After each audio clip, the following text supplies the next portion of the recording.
Buenas noches, Dios les bendiga, gloria a Cristo Jesús, honra y gloria sea para el Señor. Qué bonito es adorar al Señor con libertad, amén. Cuando nos disponemos a glorificar su nombre, en medio de la alabanza Dios habita y se mueve en medio de ella, trayendo sanidad, trayendo libertad, trayendo liberación a nuestras vidas. Y esa libertad pues es la libertad, no una libertad demoníaca, sino una libertad en Cristo para adorarle, para poder invocar su nombre sin ataduras. Muchas veces somos señalados y juzgados por el mismo enemigo y nos hace sentir tan sucios y tan fuera de contexto que decimos nosotros, no puedo adorar a Dios, o no debo adorar a Dios porque no merezco, porque no soy digno.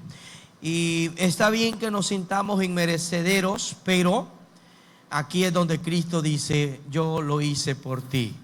Y es donde Él nos da la libertad para adorarle. Y la alabanza trae eso, trae sanidad. ¿Cuántos dicen amén? Trae sanidad al corazón, trae paz, trae gozo, alegría, sentido de vida y el saber por qué somos cristianos y a quienes adoramos. Amén. Los jóvenes pueden continuar, gracias. Gloria al Señor. Y creemos pues que Dios obra a través de cada una de los cánticos y de las formas en que lo hacemos. Principalmente la manera en que adoramos a Dios. ¿Sí? Y debemos de hacerlo, como decíamos en una de las enseñanzas anteriores o mensajes, que lo debemos de hacer en espíritu y en verdad. Y esa adoración se completa o se culmina aquí en el templo, pero usted adora a Dios durante el día, cuando se levanta, cuando hace sus actividades en el día. Todo lo que hacemos es adoración a Dios, amén. Eso es muy importante. Hoy quiero entrar en uno de los libros que encontramos en el Nuevo Testamento. Y es aquel libro que habla respecto a la iglesia primitiva, los primeros pasos de los apóstoles, al mover espiritual, cómo Dios estaba obrando en cada uno de ellos. Y quiero invitarle que abra su Biblia en el libro de los Hechos de los Apóstoles. Hechos de los Apóstoles, acontecimientos de los apóstoles. Así se le puso como tema a este libro, como título, la Reina Valera. Aún la parte pues de la Iglesia Católica, que también es el mismo cristianismo, están en la misma rama con nosotros, que es el cristianismo.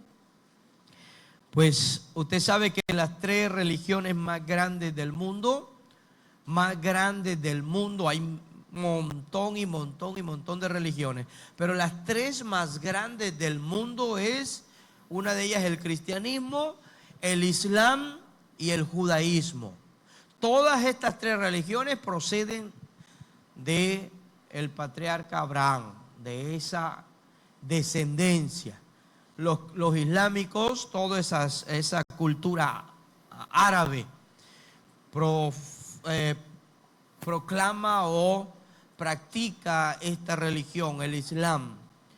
Los judíos, más toda la zona que está ahí y en todo el mundo, donde hay sinagogas y donde hay templos que se han hecho por parte de los judíos, hay lugares y hay países donde hay más población de lo que son judíos, pero cuando hablamos judíos es de todo el pueblo de Israel, porque nos quedamos con el nombre de judíos por la tribu de Judá, pero realmente ese todo Israel está esparcido en el mundo y hay sinagogas donde se congregan y practican el judaísmo.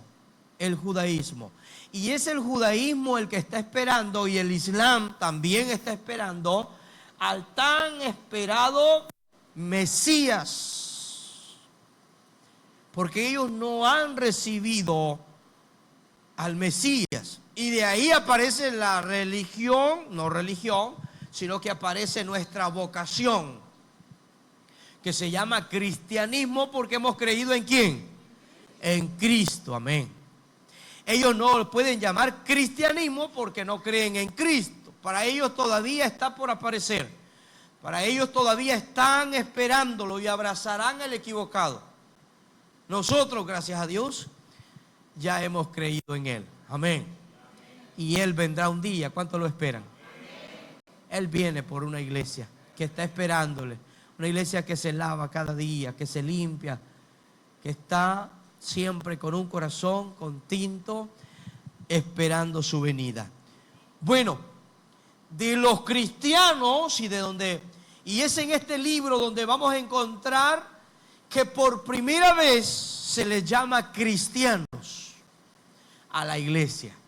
Vamos a empezar a estudiar el libro de los Hechos, donde narra la historia de la iglesia primitiva, el mover del Espíritu Santo a través de ellos, y cómo Dios fue obrando y cómo Dios envió evangelistas a predicarle a los gentiles, de los cuales aquí estamos nosotros. De alguna u otra manera, aquí estamos nosotros y somos fruto de ello.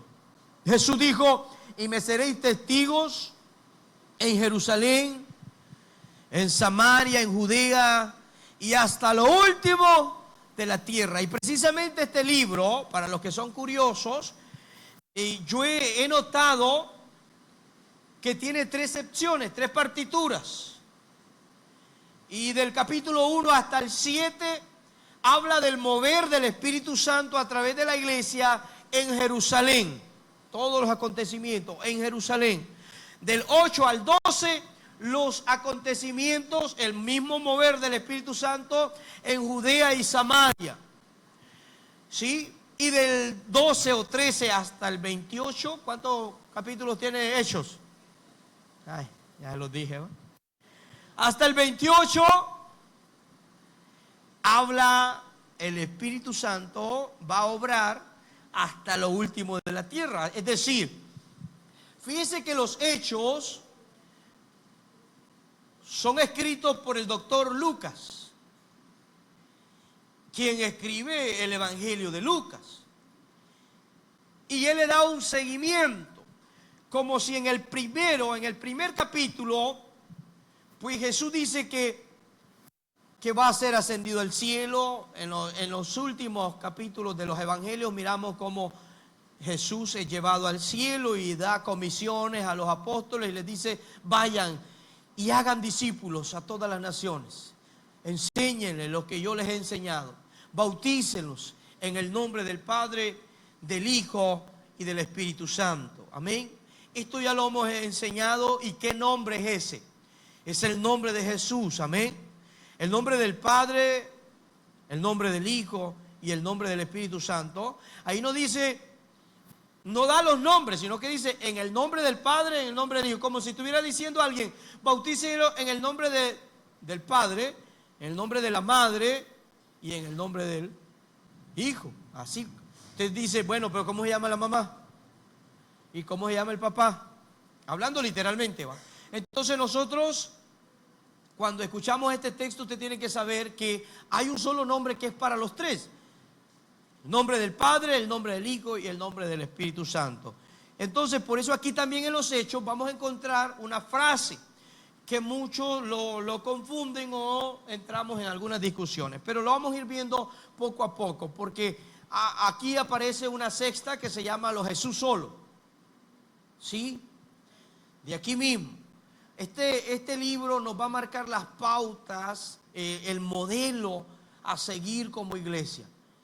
No importa en qué era, en qué siglo aparezcamos y en el que estamos hoy nosotros. Pero lo que Hechos va a enseñarnos es cómo Dios quería o quiere todavía que la iglesia se comporte y que la iglesia se conduzca en este mundo. ¿Cuántos dicen amén? Vamos a leer entonces los primeros 5 versículos. Acompáñenme en el primer capítulo de los Hechos. Dice así, honrando al Padre, al Hijo y a su Santo Espíritu. En el primer tratado, oh Teófilo, hablé acerca de todas las cosas que Jesús comenzó a hacer y a enseñar, hasta el día en que fue recibido arriba, después de haber dado mandamientos por el Espíritu Santo a los apóstoles que había escogido, a quienes también, después de haber padecido, se presentó vivo con muchas pruebas indubitables, apareciéndoseles durante 40 días y hablándoles acerca del reino de Dios. Y estando juntos, les mandó que no se fueran de Jerusalén, sino que esperasen la promesa del Padre, la cual les dijo: oíste de mí. Porque Juan ciertamente bautizó con agua, mas vosotros seréis bautizados con el Espíritu Santo dentro de no muchos días.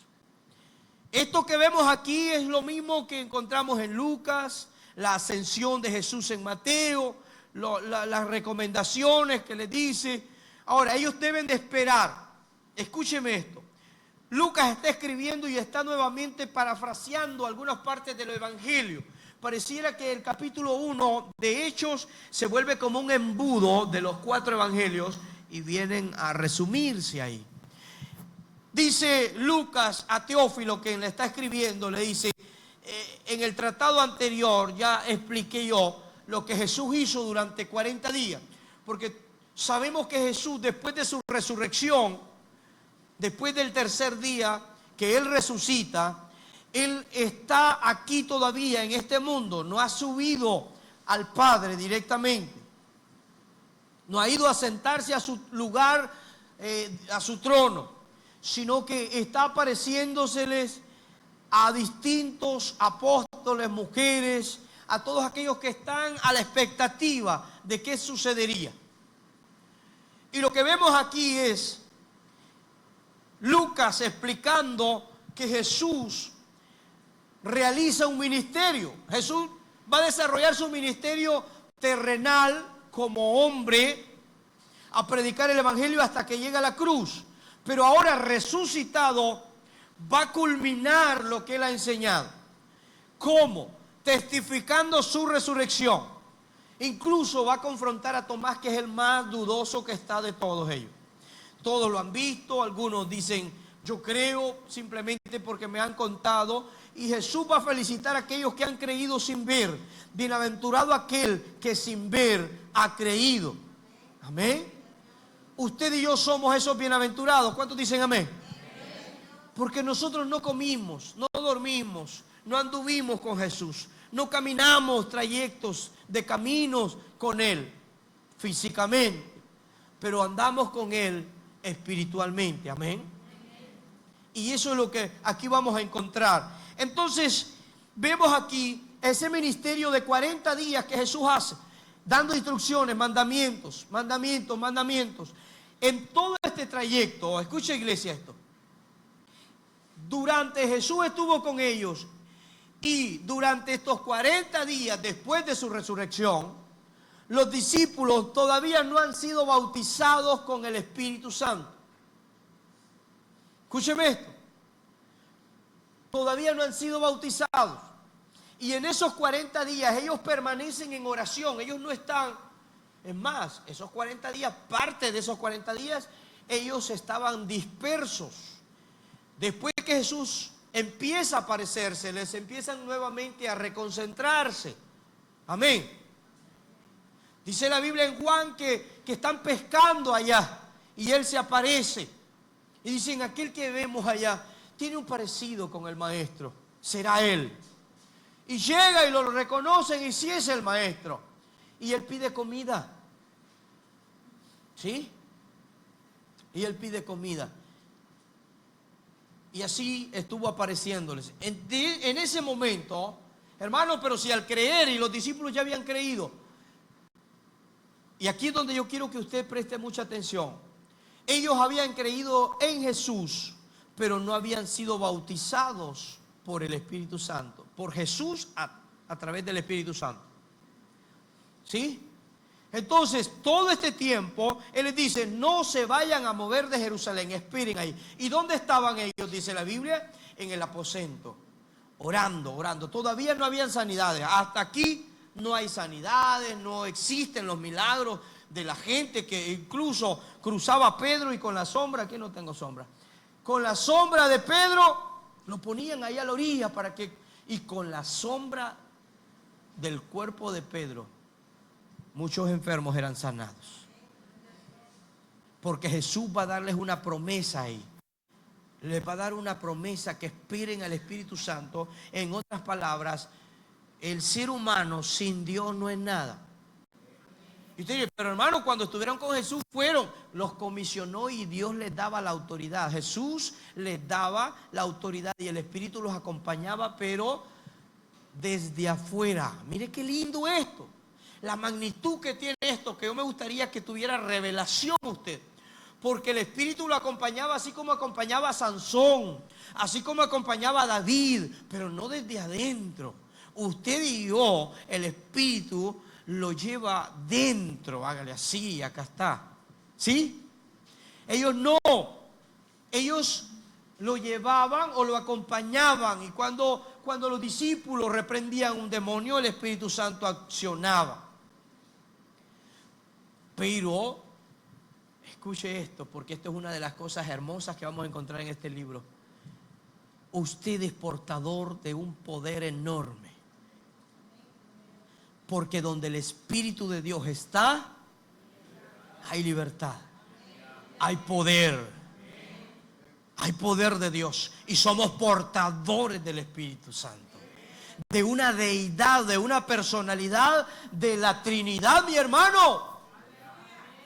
Ese invitado que usted tiene en su vida, en su corazón, no es cualquier cosa. Es una de las personas de la deidad, de la Trinidad de Dios, que habita y decidió vivir en nuestras vidas. Pablo lo va a decir y dice, aunque tenemos este tesoro tan grande en vasos de barro, pero un día está hablando al cuerpo, a lo que somos nosotros pecaminosos, y tenemos un tesoro tan enorme. ¿De qué somos capaces? ¿Qué podríamos alcanzar con tremendo poder que se nos ha sido entregado? Más adelante va a decir él, y recibiréis poder cuando haya venido sobre vosotros el Espíritu Santo. Es decir, hasta el día de Pentecostés, ellos no poseían el Espíritu Santo en su vida. Ellos van a empezar a vivir con el Espíritu dentro de ellos en el día Pentecostés. Dice que aquí va a explicar, Juan los bautizó. Esto también está en los evangelios. Con agua, mas vosotros seréis bautizados con el Espíritu Santo dentro de no muchos días. Y dice el verso 6. Entonces los que se habían reunido le preguntaron diciendo, Señor, ¿restaurarás el reino de Israel en este tiempo? Y él les dijo, no os toca a vosotros saber los tiempos o las sazones que el Padre puso en su sola potestad. Pero recibiréis, ¿qué dice en el 8? Y este va a ser como para nosotros, iglesia, el texto clave de este libro. ¿Sí? Yo quiero que usted hasta se lo aprenda de memoria. Hechos 1:8. Hechos 1:8. Pero recibiréis poder cuando haya venido sobre vosotros el Espíritu Santo. Y me seréis testigos, dice, en Jerusalén, en toda Judea, en Samaria y hasta lo último de la tierra. Estas palabras todavía las está diciendo Jesús antes de su ascensión, y Él está siendo levantado. Gloria al Señor. Él está siendo llevado a su lugar original, de donde Él había descendido, de donde Colosenses dice, no escatimó el ser igual a Dios, sino que se despojó y haciéndose, dice, humilde y sumiso en forma de hombre, vino a esta tierra, y aquel verbo se hizo carne y habitó entre nosotros. Solo póngase a pensar por un momento. Si usted tuviera el poder, la gloria de Jesús allá en el cielo, millones y millones y millones de ángeles y seres angelicales adorando a su servicio, obedeciéndole y sirviéndole. Y tenga usted que dejar toda esa gloria por venir a rescatar a seres imperfectos, ¿sí? Egoístas, egocéntricos, malos, perversos de corazón. Engañoso, dice la Biblia, es el corazón del hombre, más que todas las cosas. Y Él se despojó de toda su gloria por nosotros. ¿Se imagina usted lo importante que somos entonces? ¿Sí? ¿Se imagina que nadie podría decirle a usted que no vale, que no sirve, que no, a nadie le importa su vida, que usted está solo en el mundo y que se va a morir solo y que esto y lo otro? ¿Qué diría usted?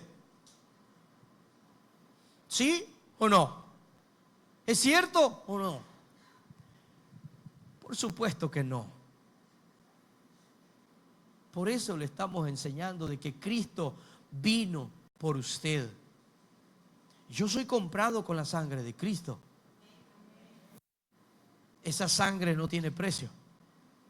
Y que alguien esté dispuesto a dar su vida por mí siendo malo, y ahora me compró, me redimió, me rescató, me santificó y me justificó en Él para que yo pudiese estar con Él por la eternidad. Yo digo, no soy cualquier cosa. Y ser cristiano es bien difícil, no ser un poco así, verse como orgulloso, soberbio uno. Porque yo soy el dueño, soy heredero y coheredero con Cristo, ¿ven? ¿Y quién hizo el universo?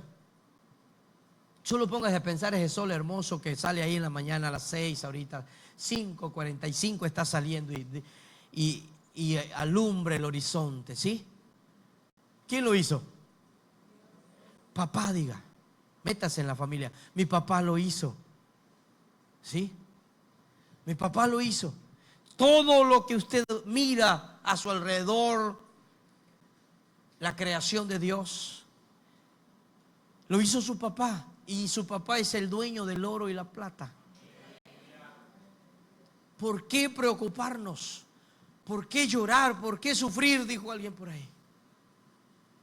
Si tenemos a Dios con nosotros y a nuestro favor. ¿Quién es Dios? El valor y el lugar que le damos es el punto. Si a Dios lo tenemos en segundo, tercer, cuarto plano, pues usted se afana, usted se preocupa, usted bota el pelo o le salen las canas, pero no eran a tiempo, sino que las aceleramos, peleamos, discutimos, corremos de aquí para allá queriendo solucionar el mundo, pero no vamos a poder. Dice Dios, por más que te afanéis, no puedes agregar nada, nada, nada a tu vida, a tu existencia, a tu estatura. Simplemente de Dios son las cosas, vivimos para Él, somos de Él y listo.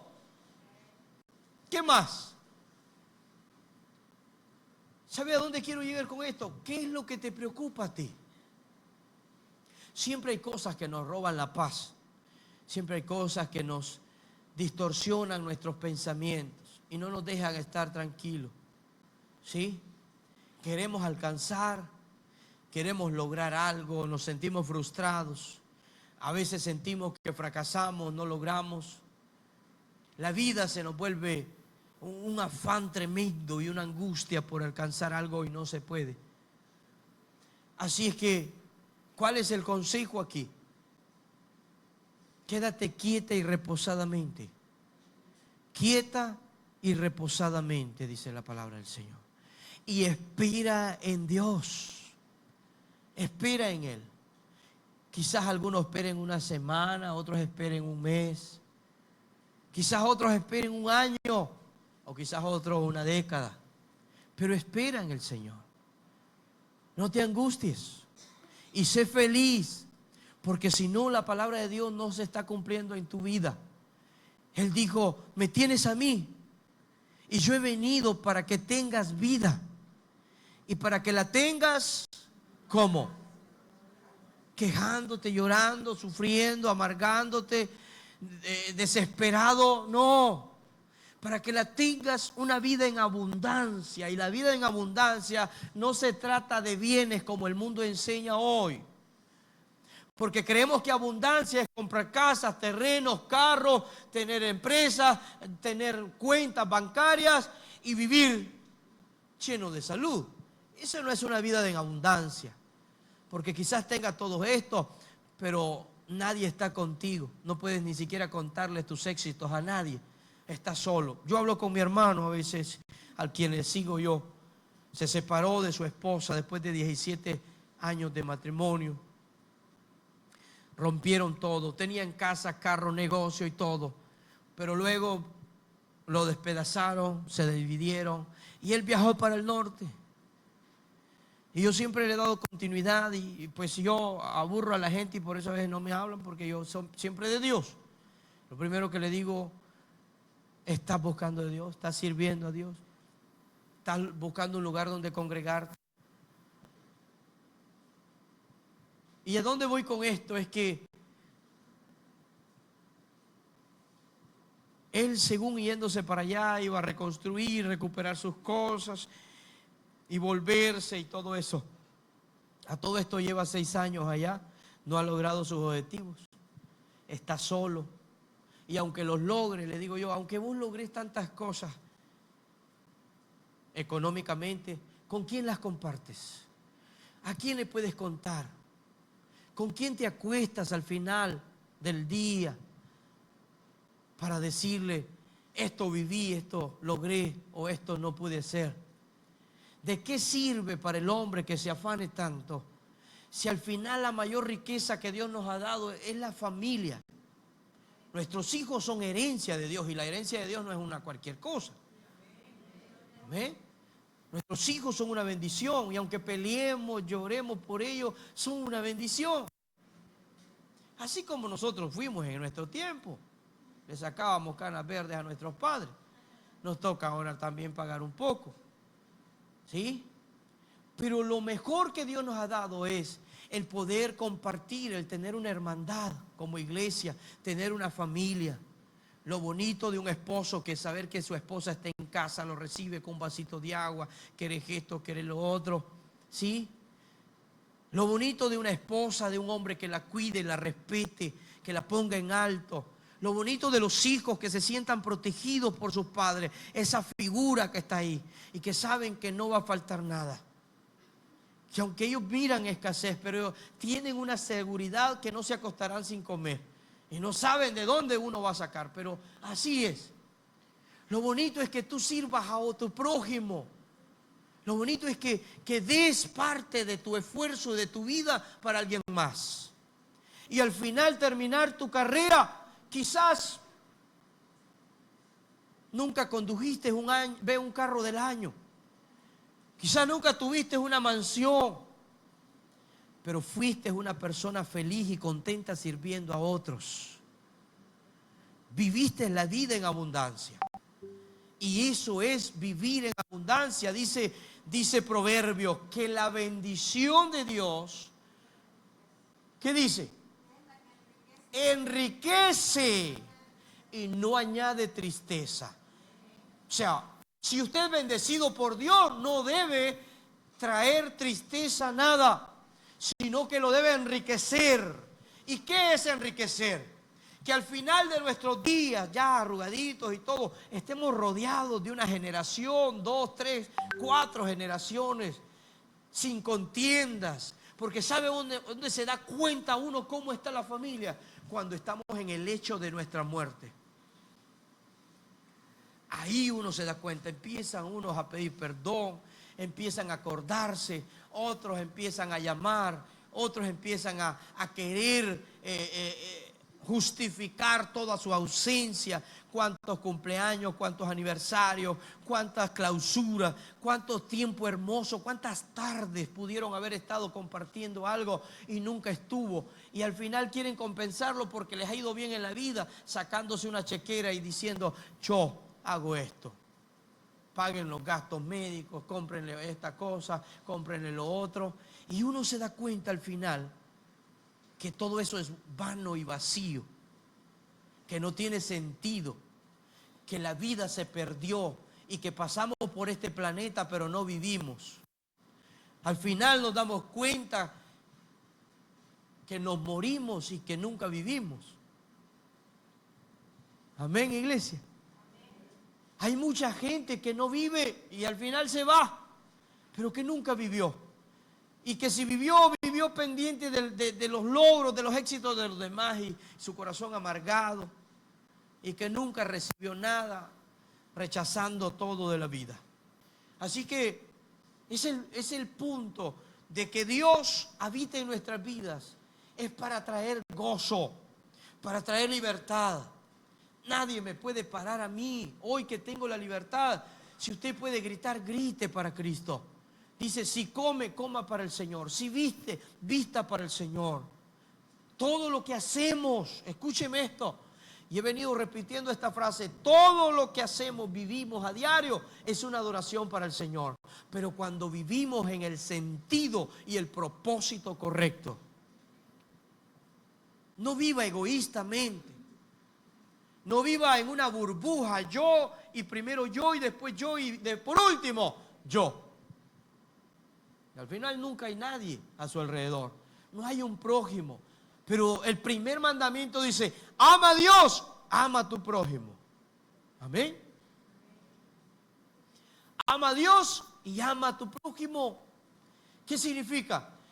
Y dice otro pasaje, no puedes decir que amas a Dios si estás odiando, si estás enojado, si no puedes amar a tu hermano. Y en esto, dice Juan, conocemos que somos nacidos de nuevo, que somos hijos de Dios, en que nos amemos unos a otros. Y es su nombre. ¿Quién es el que vive, iglesia? Seguimos entonces. Dice, el bautismo en el Espíritu sucede. Verso 8. Pero recibiréis poder cuando haya venido sobre vosotros el Espíritu Santo, y me seréis testigos en Jerusalén, en toda Judea, en Samaria y hasta lo último de la tierra. Verso 9, y habiendo dicho estas cosas, viéndolo ellos, fue alzado y le recibió una nube que le ocultó de sus ojos. Y estando ellos con los ojos puestos en el cielo, entre tanto que él se iba, he aquí se pusieron junto a ellos dos varones con vestiduras blancas, los cuales también les dijeron, varones galileos, ¿por qué estáis mirando al cielo? Este mismo Jesús que ha sido levantado y tomado de entre vosotros al cielo, así también vendrá como le habéis visto ir al cielo. Y esta es la esperanza de la iglesia.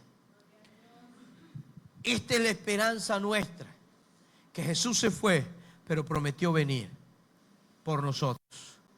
La humanidad colapsará, lo que conocemos como planeta Tierra dejará de ser, cielo y tierra pasarán, dice su palabra, no pasará.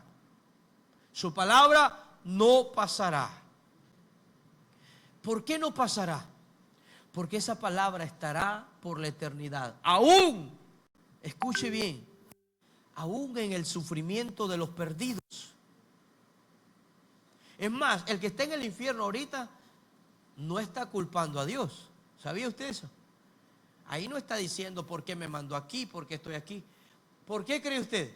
Porque la palabra le está diciendo ahora mismo, por cuanto no creíste, fuiste condenado. Por cuanto se te habló, Dios te dio oportunidad, Dios te dijo, Dios te mandó, Dios te dice, pero no hiciste caso, que viviste a tu manera y la palabra ahí está. Y jamás, escúcheme esto, porque la Biblia dice, por la palabra de Dios somos justificados, amén. Pero por la misma palabra somos condenados. Y el que está en el infierno no está diciendo pues de que yo estoy aquí injustamente. Él sabe lo que hizo. La palabra le está diciendo. Y los que estén en la eternidad en el lago de fuego sabrán que están ahí porque quisieron estar y por no obedecer la palabra de Dios. Jesús es alzado y Jesús encomienda, dice, me seréis testigos. y quiero detenerme ahí, porque una de las principales, o de lo principal para Jesús, con mayor interés, es que la iglesia era que los discípulos, que todos sus seguidores reprodujeran el mensaje que él había dado. Si leemos en los evangelios, dice: vayan, ¿sí? Y al que cree, dice, en mi nombre, echará fuera demonios, hablará nuevas lenguas, ¿sí? Si tomaren cosas mortíferas no les hará daño. Sobre los enfermos pondrán sus manos y serán sanos. Al que cree, vayan, dice, por las naciones y hagan discípulos. Hagan los discípulos. Entonces aquí en Hechos vuelve a mencionar estas palabras Jesús y dice: recibiréis poder, y cuando tengan ese poder, ustedes mismos serán testigos del poder que yo he depositado en ustedes, del cambio que yo puedo hacer en el ser humano. El Espíritu Santo vino ¿para qué? ¿Cuál es la función del Espíritu Santo en el planeta Tierra? A ver. Para guiarnos a toda verdad. ¿Para qué más? ¿Adalí? Para consolarnos. ¿Para qué más? Él es el maestro para enseñarnos todo. Es la guianza siempre, es la instrucción. ¿Qué más? Para llenarnos, porque Él está viviendo en nosotros, ¿correcto?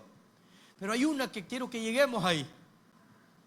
Hay una parte importante y quizás de las principales de Él. Convencer, gracias a Él. Él es el que convence al hombre de que está en pecado, de que está en error, que necesita de Dios. Quien me convenció a mí no fue el pastor, no fue el líder, no fue la hermana, el hermano, fue el Espíritu Santo. El pastor, el líder, el hermano, el evangelista solo lanza la semilla, la palabra. Pero él, el Espíritu Santo, agarra la palabra y hace que esa palabra germine y caiga en buena tierra. Él lo que se encarga es de preparar el terreno y hacer que produzca. Si ese terreno es como piedra, bien difícil, amén. Pero no a la fuerza. Él lo hace en el que le permite hacer. Cuando yo le digo: Espíritu Santo, entra en mi vida y permite que la palabra me cambie, me convierto en un mejor esposo, mejor amigo, en un mejor miembro de la iglesia, en un mejor miembro de la comunidad, de mi empresa, mi trabajo. Me vuelvo responsable, serio, íntegro, ¿sí? Practico verdad y justicia. Ya no malgasto mi par de pesitos que gano en otras cosas que no sea algo provechoso para la casa, para mi familia. La Biblia dice: no gastéis el dinero en lo que no es pan. Hermano, entonces no puedo comprar ropa. Cuando habla de pan es algo que beneficie. Usted necesita ropa, compre ropa. Pero si compra solo por hobby, ¿sí? Y llena los closets, tiene 24 pares de zapatos y solo usa dos, los mismos dos. Tiene 22 inútiles ahí. 22 pares de zapatos que no sirven y que pudo haber utilizado ese dinero en alguien mejor. O dónelos, regálelos. Si usted tiene colección de vestidos, de pantalones, de camisas y solo porque Dios lo ha bendecido, usted dice: Dios me bendijo, pero eso es egoísta, porque usted dice: me bendijo, yo compro, bendijo, me compro, me bendijo, me compro. Sí, me bendijo, comparto, me bendijo, puedo bendecir a otros, porque Dios así es. Nos conectamos a Él y nos volvemos como una manguerita, ¿va? ¿Qué hace una manguera cuando se conecta a la llave? No se queda con el agua, sino que pasa el agua, pero ella siempre está llena. Mira el principio ahí.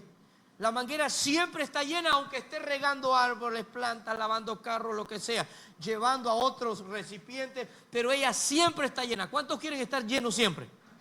Pues empiece a soltar. Suelte por aquí lo que Dios le da y usted siempre va a estar lleno. Siempre, pero bendiciendo a otros y a su nombre. Aleluya.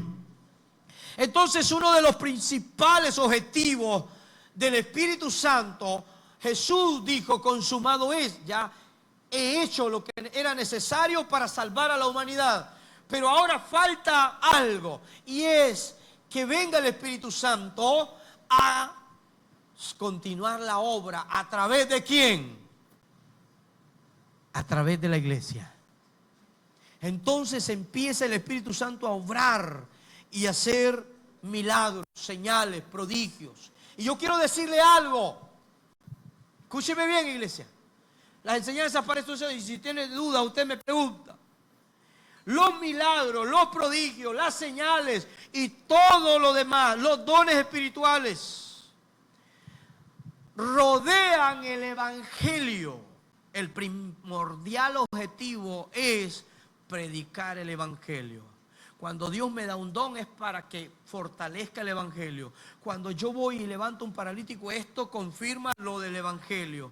Cuando los ojos se abren de un ciego, esto da fe de que el evangelio es verdad. Amén. Pero todo esto va alrededor del evangelio, que es la palabra de Dios. No el evangelio de último y primero mi don de sanidad. Sí, hermano, yo predicar no, para eso no sirvo. Yo lo que quiero. No, usted debe aprender a predicar y hacer los milagros para que esos milagros confirmen lo que usted está predicando. Pero no es primero el milagro y predicar, no me interesa predicar. ¿Sí? Todo es como quien dice, el Espíritu Santo vino para confirmar la palabra en el corazón del hombre, para enseñarnos a nosotros cómo aplicar la palabra. Él constituyó maestros, ¿sí? Pastores que guiaran,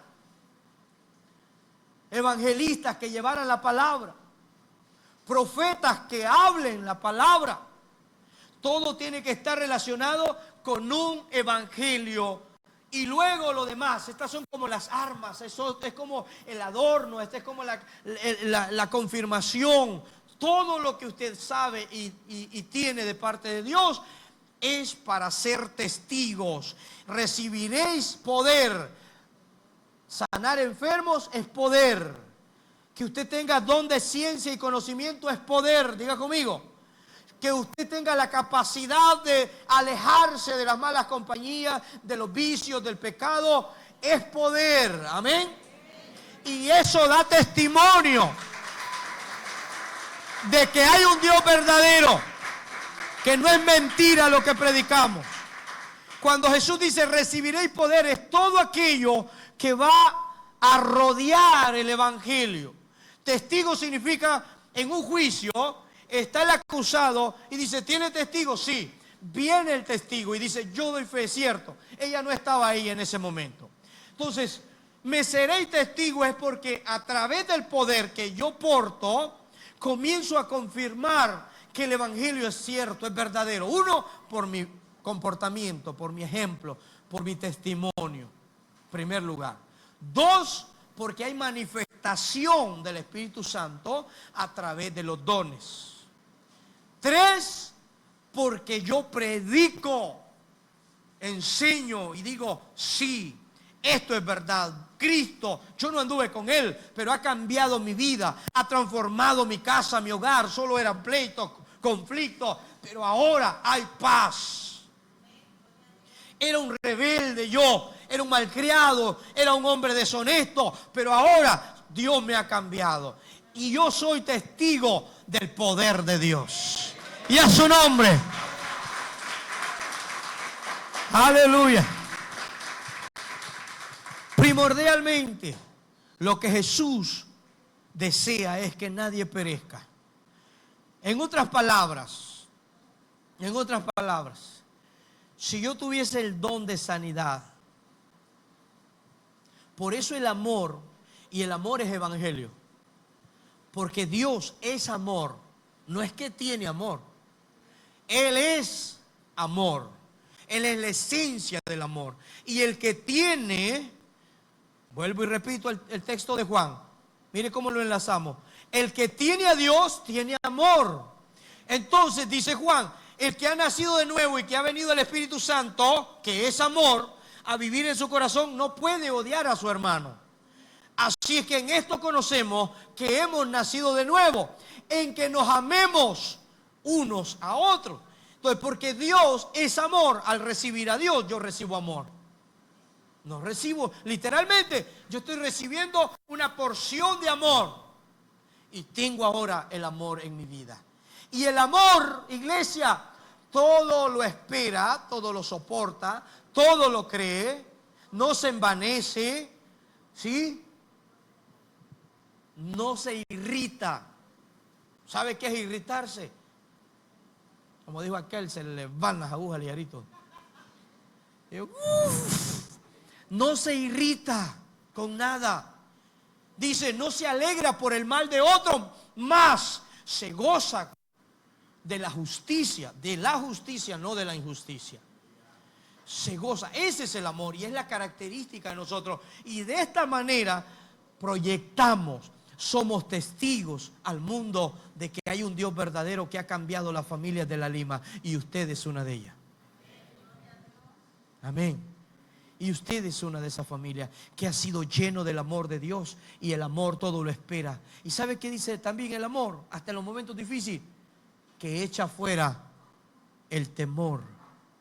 Echa fuera el temor, porque empezamos a vivir confiando en Dios. Así como nuestros hijos perdidamente, ellos confían en uno.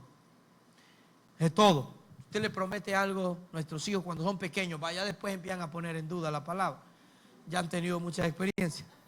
Pero cuando son pequeños, si usted le promete un confite al final del día se lo están pidiendo. Porque ellos lo creen, todo lo esperan, todo lo creen. Por el mismo corazoncito lleno de amor. Ellos no son niños que van a guardar rencor y que, no, yo a mi pequeñita la regaño, la mando llorando para allá. Al ratito viene a abrazarme y no me viene a decir nada de lo que pasó. Simplemente me abraza porque sabe que ella es mi hija y yo soy su padre. Cuando usted sabe quién es su padre y que va a volver a él, ni papá le va a recordar nada. Acuérdese del hijo pródigo, lo vio de lejos y dijo, aquel se parece a mi hijo. Y no fue el hijo quien corrió, él se está acercando. Quien corre a los brazos del hijo es el padre.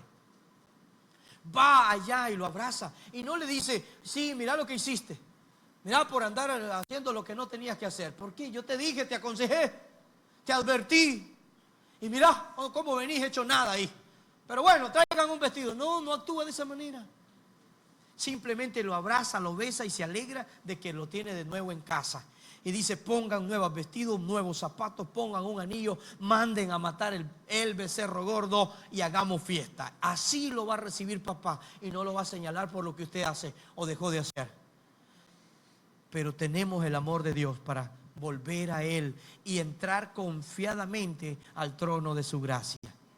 Entramos a Él. Dice el verso 2, entonces volviendo a Jerusalén, y aquí encontramos una historia grande. La elección del sucesor de Judas, quien era uno de los 12 apóstoles. ¿Quién fue este que sucedió a Judas? Matías. Y aquí hay mucha gente también, pues, que saca otras teorías, porque yo quiero que lo leamos para que usted lo pueda ver, ¿sí? Dice, todos estos, el verso 14, perseveraban unánimes en oración y ruego con las mujeres y con María, la madre de Jesús, y con sus hermanos. En aquellos días Pedro se levantó en medio de los hermanos y los reunidos eran como 120 en número, y dijo, varones, hermanos, era necesario que se cumpliese la escritura en que el Espíritu Santo habló antes por boca de David acerca de Judas, que fue guía de los que prendieron a Jesús, y era contado con nosotros y tenía parte en este ministerio. Mire lo que va a suceder acá. Este pues, con el salario de su iniquidad adquirió un campo, y cayendo de cabeza se reventó por la mitad, y todas sus entrañas se derramaron. Y fue notorio a todos los habitantes de Jerusalén, de tal manera que aquel campo se llama en su propia lengua Aceldama, que quiere decir campo de sangre, porque está escrito en el libro de los Salmos, sea hecha desierta su habitación, y no haya quien more en ella. Tome otro su oficio. Mire qué bonito cómo lo llama aquí en Hechos lo que Dios nos da, un oficio, ¿sí? ¿Cuántos consideran el evangelio como un oficio? ¿Y cuántos lo están desarrollando como Dios quiere? Es necesario, pues, dice Pedro, que de estos hombres que han estado junto con nosotros todo el tiempo y que el Señor Jesús entraba y salía entre nosotros, comenzando desde el bautismo de Juan hasta el día en que de entre nosotros fue recibido arriba, uno sea hecho testigo con nosotros de su resurrección. Y señalaron a dos, a José llamado Bersabás, que tenía por sobrenombre Justo, y a Matías. Y orando dijeron: tú, Señor, que conoces los corazones de todos, muestra cuál de estos dos has escogido para que tome parte de este ministerio de apostolado de que cayó Judas por transgresión para irse a su propio lugar. Y le echaron suerte, y la suerte cayó sobre Matías, y fue contado con los 11 apóstoles. Esto es lo que nos narra el capítulo 1, las instrucciones de Jesús, su ascenso, su ministerio durante 40 días, todas las instrucciones que Él dejó.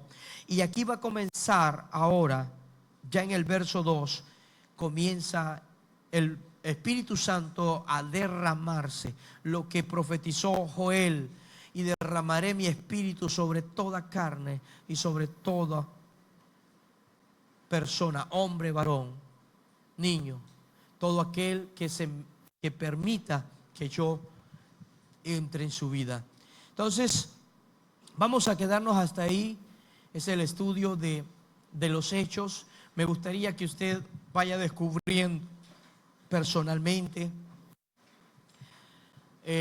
lo que la Biblia quiere mostrarnos a través de este libro, cómo vivió la iglesia, todos sus hechos, todas sus obras, y cómo el Espíritu Santo fue obrando en la vida de la iglesia.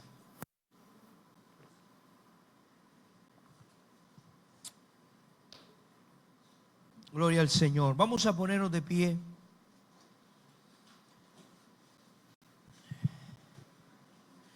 para quedar orando y luego pues ser despedidos. Gloria al Señor. No desmayemos, iglesia, sigamos adelante, que la recompensa no viene del hombre, viene de Dios. Sigamos fieles a nuestro Señor.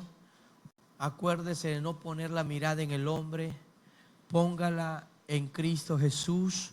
Su palabra nos dice que nuestra mirada debe estar en las cosas de arriba y que nuestra mirada debe estar puesta en el autor y consumador de nuestra fe, que es Cristo. Él no falla, Él no se equivoca, Él es fiel. Él siempre estará contigo en todo momento, aunque nosotros no lo hagamos. Él estará contigo y tú abrázalo, corre hacia Él en momentos difíciles, llénate de esperanza aún en medio del desierto y dile: Señor, en ti he creído. Cierra tus ojos y comienza a platicar con el Señor.